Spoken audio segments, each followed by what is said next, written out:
Welcome back everyone. In this video, I want to show you how to delete a friend from your Snapchat app. To delete a friend from your Snapchat app, open up your Snapchat. Now tap on your Bitmoji at the top left of the screen. This will take you to your profile page on Snapchat.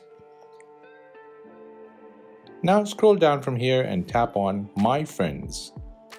This will give you a list of all the friends you have on your Snapchat account. Here you can use the search feature to search for a friend, or scroll through the friend list and find a friend you want to delete. Once you have found the friend to delete, hold and press on the contact. Then tap on Manage Friendship. Then tap on Remove Friend. Then confirm it one more time. This will then remove your friend from your Snapchat account. So now that friend can no longer see your snaps. And that is how to delete a friend from your Snapchat app. If you have made it to the end of this video, then please hit that like button, and most importantly, please consider subscribing to this channel for more videos like this.